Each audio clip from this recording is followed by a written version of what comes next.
이제 믿음에 대해서 다루도록 하겠습니다. 우리는 이미 어떻게 해야 구원받는지 압니다. 어떻게 구원받습니까? 믿음으로 구원을 받는 거죠. 행위로 구원받지 못합니다. 우리의 노력으로, 능력으로 구원받지 못합니다. 사회적 지위나 돈으로 구원받지 못합니다. 그런 의미에서 제가 어렸을 때 교회에서 불렀던 찬양이 생각이 났는데요. 조금은 유치해 보여도 가사만큼은 명확하고 정확하다고 생각을 합니다. 돈으로도 못 가요 하나님 나라, 힘으로도 못 가요 하나님 나라, 벼슬로도 못 가요 하나님 나라, 지식으로 못 가요 하나님 나라, 어여뻐도 못 가요 하나님 나라, 마음 착해도 못 가요 하나님 나라. 여기에 다 담겨져 있죠. 돈, 힘, 사회적 지위, 외모, 착한 마음, 이거 가지고 천국까지 못한다고 이야기하는 겁니다. 요즘 세상에서 가장 강한 게 돈이잖아요. 돈이면 다 됩니다. 유전무죄, 무전유죄라는 말도 있는데요. 사법, 사회, 정치, 심지어 종교도 돈이면 다 됩니다. 안 되는 것이 없어요. 어떤 사람은 이렇게 말하기도 합니다. 돈으로 안 되는 것도 있던데요. 물론 안 되는 것도 있는데요. 안 되는 이유는 돈이 부족하기 때문입니다. 세속적으로 들릴지 모르지만 자본주의 사회에서 가장 강력한 무기는 돈입니다. 지금 미국 대통령이 무엇으로 깡패짓 하고 있습니까? 돈으로 하고 있는 거예요. 관세를 올리겠다고 하니까 약한 나라들은, 또 우리나라 같은 대한민국이나 일본이나 다 저자세로 나가고 있잖아요. 왜 신성한 믿음을 이야기하는데 이런 돈 이야기를 하는가? 그 강한 돈이 있어도 구원받지 못하고 천국까지 못하기 때문입니다. 아까 어린이 찬양에서 답을 말해주는데요. 어떻게 하나님 나라 가는가? 거듭나면 가는 나라 하나님 나라, 믿음으로 가는 나라 하나님 나라. 거듭나고 믿음으로 갈 수 있는 곳이 하나님 나라라는 겁니다. 예수님이 나를 위해 십자가에서 죽으셨다. 내 죄 때문에 죽으셨다. 3일 만에 부활하셨다. 이것을 믿음으로 구원받고 천국 가는 겁니다. 사실 우리 중에 이거 모르는 사람 없습니다. 교리는 몰라도 이 정도는 알고 있습니다. 그런데 믿음으로 구원받는다는 말이 조금은 불편하게 들리기도 하는데요.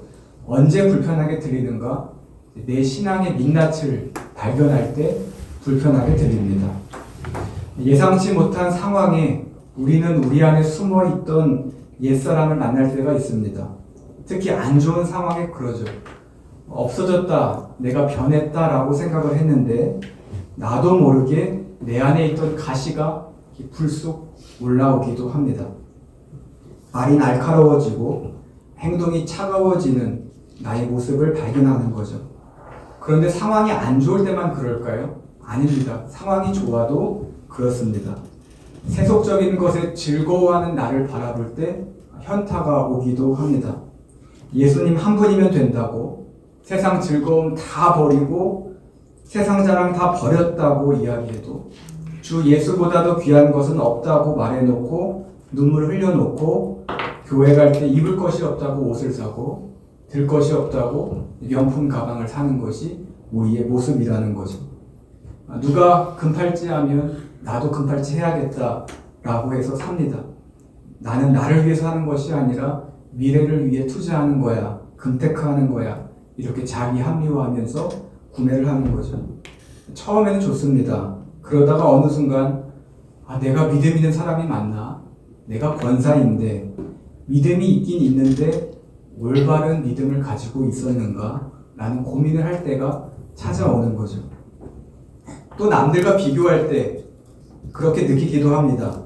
어려운 환경 속에서도 헌금하고 헌신하고 어려운 이웃을 돕는 사람들을 볼 때 나는 정말 믿음이 있는 사람인가? 행함 없는 믿음은 죽은 믿음이라고 하는데 내 믿음은 죽은 믿음인가? 뭐라도 있어야 죽지, 나는 죽을 믿음도 없는 것 같은데 라는 생각이 들 때가 있습니다. 그리고 이 생각은 자연스럽게 구원으로 이어지죠. 그렇다면 나는 구원받을 수 있는가? 좌절하게 되는 거예요. 물론 사람들한테는 내가 믿음이 있다고 이야기합니다. 믿음 있는 것처럼 행동합니다. 내가 권사니까, 장로니까, 목사니까, 셀 리더니까, 교구장이니까 믿음 있어 보이는 행동들을 하는 거예요. 또 은혜로운 단어들을 섞어가면서 이야기하는 거죠. 결국 믿는다는 말도 보이지 않는 행위처럼 느껴지기도 합니다. 이런 고민이 있는 그리스도인들에게 이 책은 믿음에 대한 다른 정의를 내리는데요. 믿음으로 우리는 구원받는다는 말을 이렇게 바꿔보자 라고 이야기하는 겁니다. 믿음이란 무엇인가? 믿음의 정의 다 같이 읽겠습니다. 시작. 믿음이란 하나님이 우리에게 말하신 유일한 구원의 수단이다. 전 이 말이 좋더라고요. 이 안에 핵심이 다 들어있는데요. 믿음은 유일한 구원의 수단입니다. 이 말을 바꾸어 말하면 구원받을 다른 방법, 방식, 수단 없다는 거죠. 그런데 그 유일한 수단을 누가 주셨는가? 하나님이 주셨다는 거예요. 하나님이 마련하신 거예요. 우리의 공로도 없고 전적인 하나님의 은혜로 우리는 구원받게 되었다는 겁니다. 책에 보면 이해가 참 쉬운 예가 하나 나오는데요. 프랑스 고개사 샤를 블롱댕이 뉴욕타임즈에 광고를 했대요. 나이아가라 폭포에서 외줄 타기를 하려고 하는데 볼 사람들은 와라. 그래서 사람들이 많이 왔답니다. 그리고 당당하게 외줄 타기를 해서 건넜다는 거예요. 사람들은 그 모습을 보고 환호를 했습니다. 그때 블롱댕은 사람들에게 묻습니다. 제가 뒤에 사람을 태우고 이 외줄을 건널 수 있을 것이라고 믿습니까? 그러자 사람들은 믿는다고 이야기한 거예요. 그런데 그 다음 말에 갑자기 숙연해졌는데요. 뭐라고 말했는가? 내 뒤에 탈 사람은 누가 있습니까? 라고 물었다는 거예요. 사람들은 그의 능력은 믿었지만 그를 향한 참된 신뢰는 없었다는 거죠.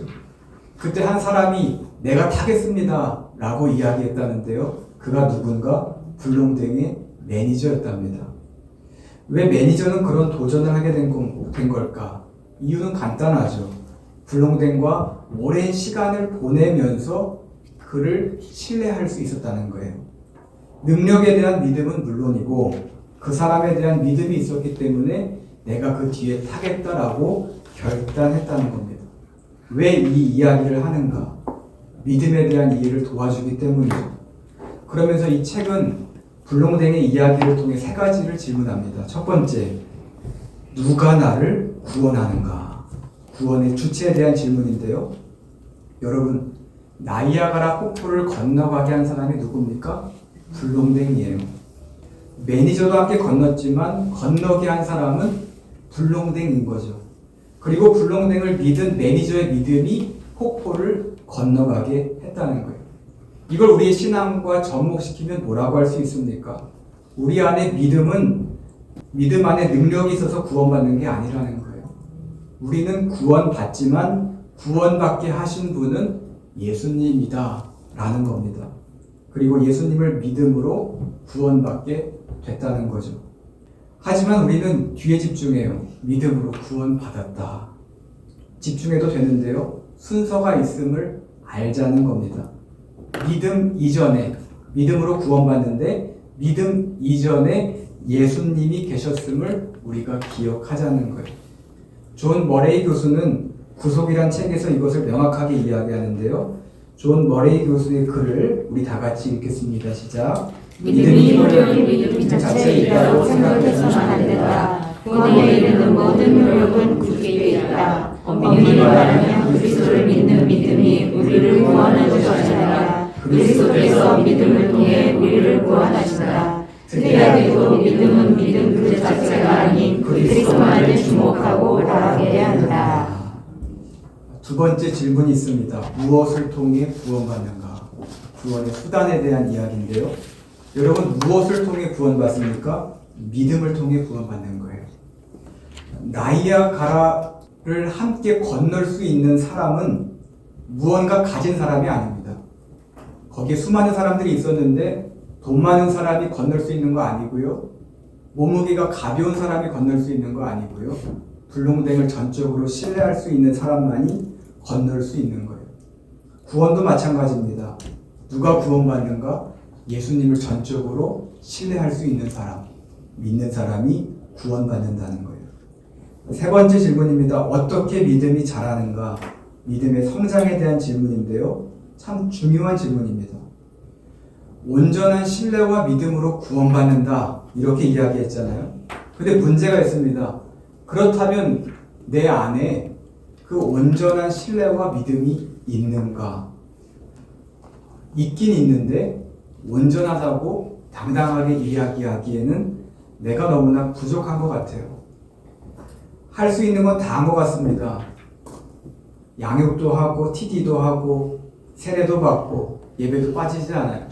새벽 기도도 하고 급여 철야도 하고 성가대도 하고 교사도 하고 다 합니다. 그런데 감흥이 없어요. 내 삶이 변한 것 같지 않아요. 믿음이 있는 것 같은데 또 없는 것 같기도 하고 없다고 생각하면 또 있는 것 같기도 하고 라오디게아 교회 같은 거죠. 차갑지도 않고 뜨겁지도 않고 미지근한 상태인 겁니다. 그때 우리 어떻게 해야 될까요? 믿음을 키워야 될 것 같은데 어떻게 키울 수 있을까요? 몇 시간씩 기도하고 금식하면 될까요? 성경 일독을 몇 번씩 하면 될까요? 뜨겁게 박수치면서 열정적으로 찬양하면 될까요? 더 큰 믿음 달라고 방언으로 기도하면 될까요? 물론 그렇게 하는 것이 틀렸다고 말할 수는 없지만 안 하는 것보다는 훨씬 낫지만 그것이 믿음을 키우는 정답이다 라고 말할 수는 없다는 겁니다. 여러분, 믿음이 단기간에 커질 수 있어요. 하지만 그게 반드시 좋은 것은 아닙니다. 금방 자란 만큼 금방 꺾이게 되어 있는 거예요. 믿음은 평생에 걸친 신뢰의 여정입니다. 잘하는 경험이 있으면 꺾이는 경험도 해야 되는 거예요. 우리 인생 가운데 굴곡 없는 인생 없잖아요. 신앙도 마찬가지입니다. 신앙생활 속에 여러 가지 굴곡들이 우리의 신앙을 다듬어가고 자라게 한다는 겁니다. 때로는 바닥도 경험하고 바닥에 있을 때 끌어올리시는 하나님도 경험해야 되는 거예요. 그게 은혜입니다. 아이러니하게도 다윗을 성장시킨 사람은 다윗 편에 섰던 사람이 아니라 사울이라니까요. 다윗을 죽이려고 했던 사울이 있었기 때문에 다윗이 자란 거예요. 도망다니면서 다윗은 하나님의 임재를 느낍니다. 탕자처럼 방황도 하고 요나처럼 도망도 가셔도 됩니다. 그때 벼랑 끝에서 만나주시고 다 나를 떠나고 배신해도 떠나지 않는 하나님을 경험하게 되는 거예요. 그 과정과 시간이 우리의 믿음을 단단하게 한다는 겁니다. 또한 우리의 인생의 경험과 묵상 속에서 믿음이 자라기도 하는데요. 지식으로 배운 신앙이 삶 속에서 깨닫게 되는 경우가 있더라는 거예요. 예를 들어 볼까요? 어느 권사님이 그러시더라고요. 내가 왜 힘들게 애를 낳아가지고 이런 고생을 하는지 모르겠다고. 말을 안 듣는다는 거예요. 내가 이 애를 안 낳았으면 편하게 살 수 있는데 이 애 때문에 지금 고생한다는 거예요. 이병철 회장이 그런 말을 했대잖아요. 세상에서 마음대로 안 되는 게 세 가지가 있는데 첫째는 골프고 둘째는 자식이고 셋째는 미원이다. 이렇게 이야기를 했다잖아요. 대기업 회장도 자녀는 마음대로 안 되는 거예요. 그러면서 권사님이 하는 이야기가 자녀를 통해 하나님의 마음을 알겠다는 거예요. 자녀 때문에 내 신앙이 깊어졌다라고 이야기하는 겁니다. 또 살면서 우리는 많은 배신과 상처와 좌절을 경험합니다. 목사도 예외는 아닙니다. 그때 하나님이 원망스럽기도 하죠. 그러다가 시간이 지나면 생각이 바뀌기도 합니다. 성경을 읽으면서 와, 예수님도 배신을 당하셨는데, 예수님도 조롱당하셨는데, 예수님도 억울한 일 당하셨는데, 그리고 힘들지만 하나님의 뜻을 따르셨는데, 예수님의 십자가 때문에 내 죄가 사해졌는데, 이렇게 생각하면서 내 시야가 바뀌는 거예요. 해석이 달라지는 겁니다. 그리고 예수님을 바라보면서 인내하게 되고 버티게 되는 거예요. 그렇게 내 신앙과 믿음은 자라게 된다는 겁니다. 여러분, 지식으로 배운 신앙과 믿음이 아무 쓸모없어 보일지라도 그것이 삶 속에서 깨달아지는 은혜가 있으시기를 축복합니다. 아멘. 어떤 사람은 내 믿음의 수준을 스스로 평가합니다. 되게 안 좋게 이야기를 해요. 내 믿음에 왜 이 모양 이 꼴일까? 스스로 평가하거나 좌절하지 말고, 그러면 조바심밖에 생기지 않습니다. 제가 강의를 준비하고 계속 읽으면서 갑자기 이런 생각이 들어서 썼습니다. 믿음 성장은 콩나물과 같은 것 같아요. 콩나물 키워보셨죠? 저도 학교 숙제로 키운 적이 있는데, 콩나물은 물에 가둬 키우지 않잖아요. 물이 다 빠져나가잖아요.